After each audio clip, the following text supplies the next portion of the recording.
Hi there, I'm Coach Kenneth, and in today's video I'm going to be talking to you about grow together or grow apart. Today I want to share with you guys the importance of growing together with your partner. Relationships need constant attention, and if you don't continually invest in it, you slowly become more and more distant from your partner. Now, what happens is, if we're not attentive to our partner and our partner's needs, they'll start to feel disconnected. At that point, it will trigger anxiety. What will happen in a lot of cases is the anxious person will then reach out to try and get attention from us. If they don't get the attention that they need, it could lead them to pushing for that attention even more. If that doesn't happen, then they're likely to have a meltdown and they'll be upset. They'll start to turn away, like, oh, you don't care about me anyway. And then that big emotional meltdown that happens. You know the meltdowns that I'm talking about, where someone becomes, and it may be you in the relationship, the person that is feeling the anxiety just goes into this irrational meltdown of emotions, and it's biologically triggered. You know what I mean? It's hardwired into us to feel separation anxiety. And they'll say things like, I hate you, you don't love me, you don't care about me, you don't even listen to me. And that is because they're feeling disconnected from their partner. Because they reached out, the other person didn't make them feel loved, didn't make them feel connected, so it triggers their anxiety and they lose emotional self-control. Now you might be the person that's experiencing the anxiety and having the meltdowns in the relationship. So it's really important to be aware of your own attachment styles and how it's affecting your relationships. So I got a really good email here from Al, and he says, "Hello Craig, I really like how you look at things and see that you are very genuine. For that reason, I'm coming to you for help with my marriage. I found your work when my wife said she's ready for a divorce after 10 years. I have to admit, I really just thought about ending the marriage. However, I thought 10 years is a long time to throw away without making any effort to see if we can really fix things, but we keep discussing divorce." First of all, Al, let me thank you for the compliments, on my work and me being genuine. I am genuine. I really do all this to help people and help you guys have better relationships and better dating lives and hopefully better families. And, I'd love to see more and more families learn the skills to make their relationships work and thrive. So I appreciate your willingness to let me try and help you out here and believing in me. So the first thing that I would say to you guys is, if you're both serious about working on your marriage, I would highly suggest that you throw out the divorce word right now.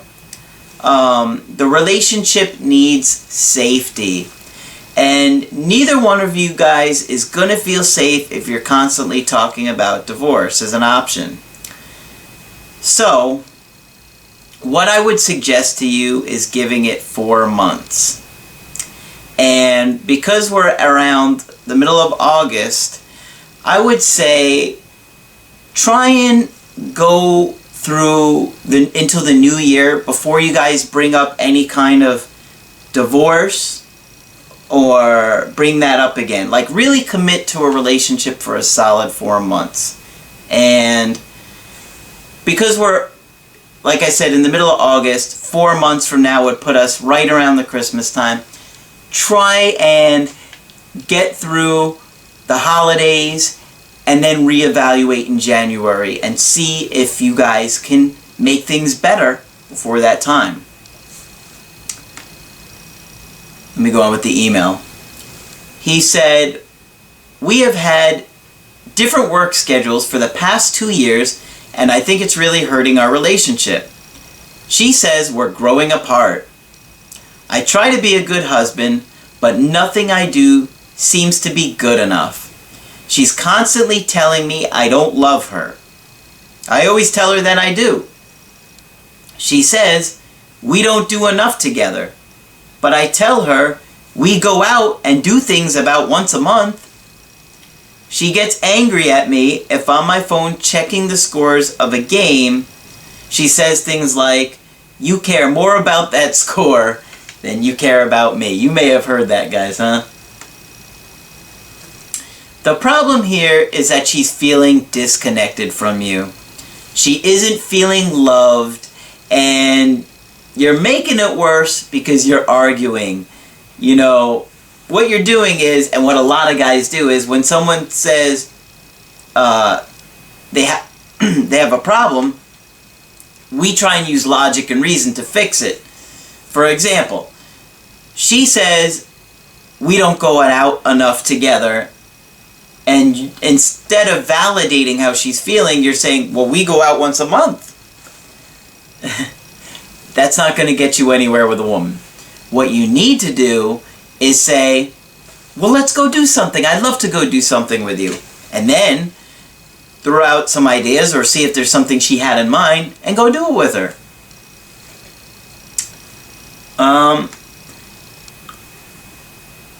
I think what's going on here is you're not giving her enough quality time.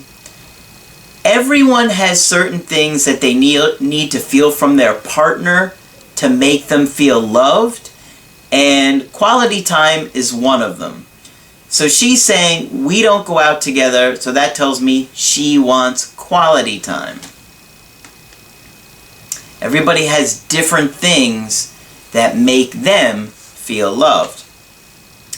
I don't know if you guys have ever heard of the book, The 5 Love Languages.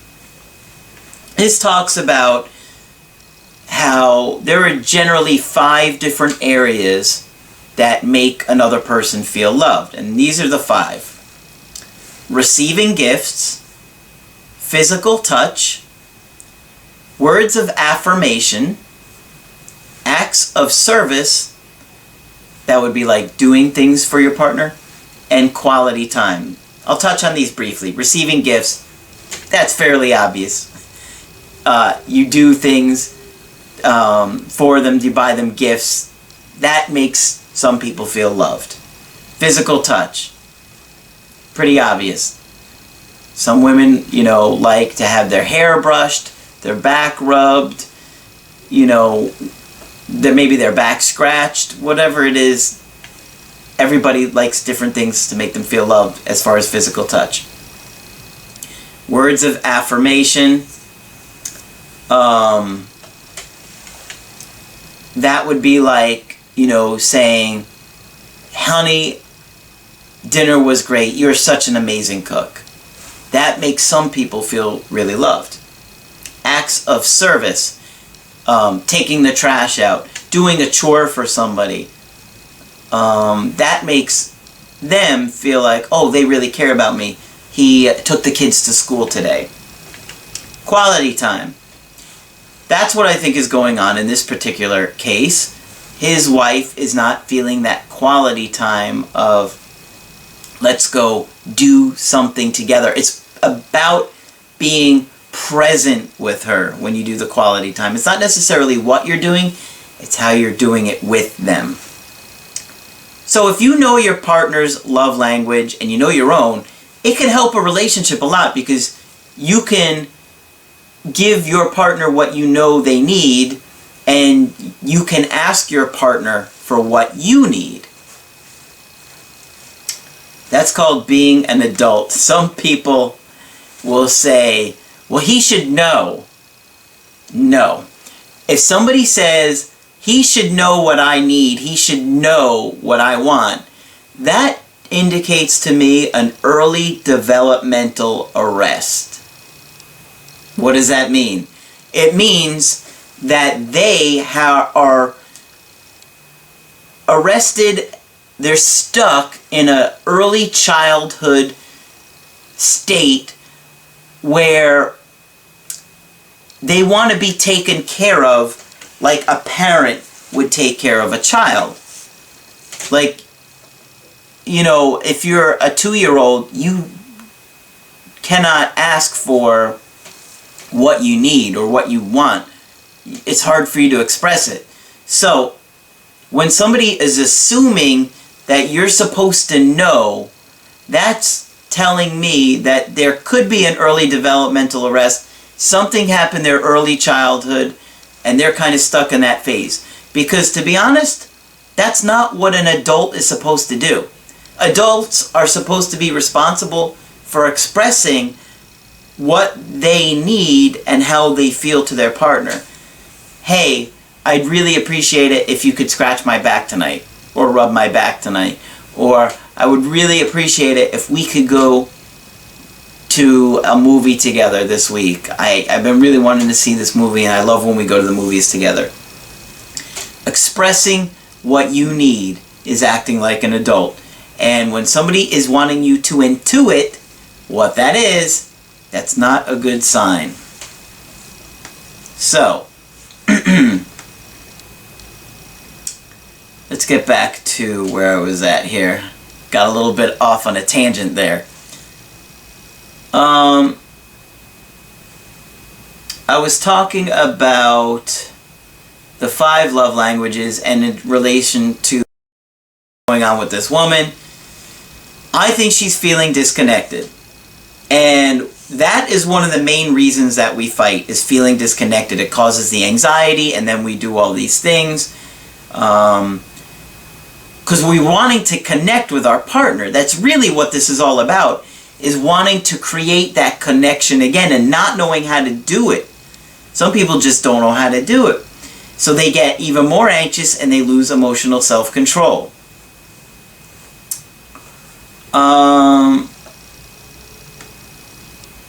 Let me go on with his email. Al says, I know you cannot save a marriage based on just one email, but I know you could give me some steps on what to do next.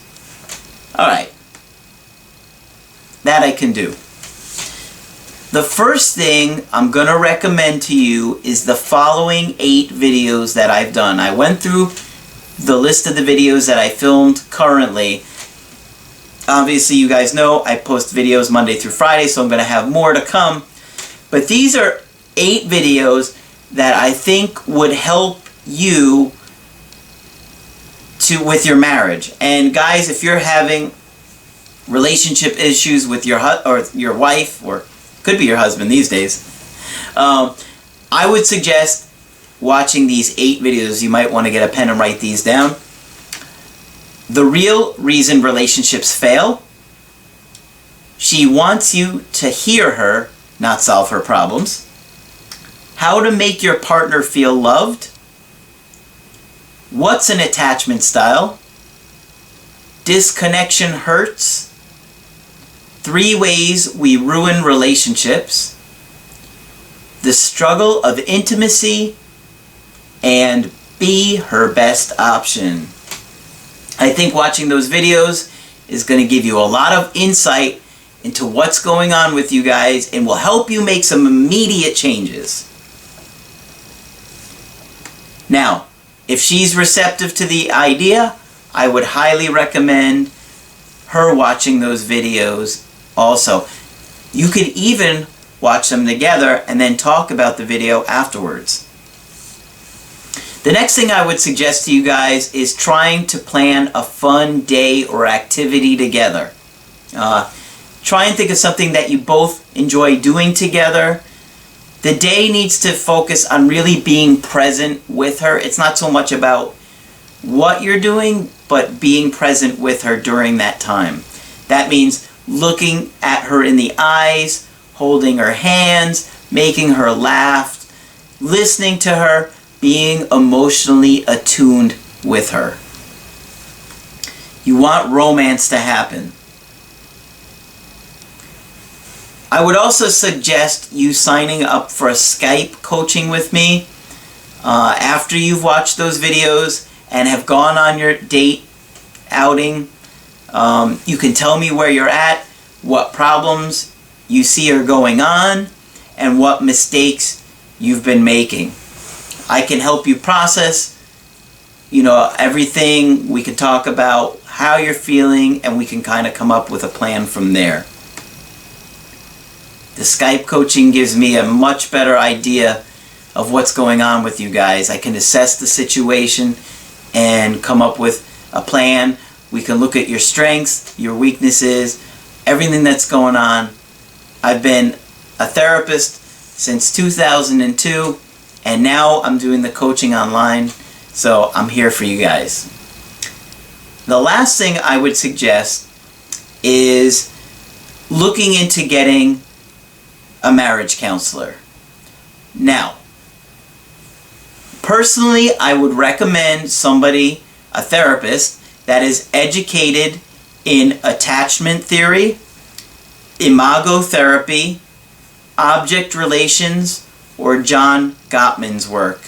Those are some great theories and principles that will help you, and they're a therapist with an understanding in those areas, I think, is going to be stronger than a lot of the other theories out there. That's just my personal thoughts about it. Obviously, you might have your own, or want to try something different, but that would be my recommendation to you. So, if you like my video, put a like on there. It takes you 2 seconds. I appreciate that. Share your comments in the comment section below. I read them, and I do comment on there. If you take a look at my videos, you'll see that I do, and I do my best to get on there and comment and be active with you guys. Make sure you subscribe to the channel. I post videos Monday through Friday, and when you want my help personally, go to my website, askcraig.net. Sign up for the coaching option that works best for you. I'm Craig Kenneth, and I will talk with you soon.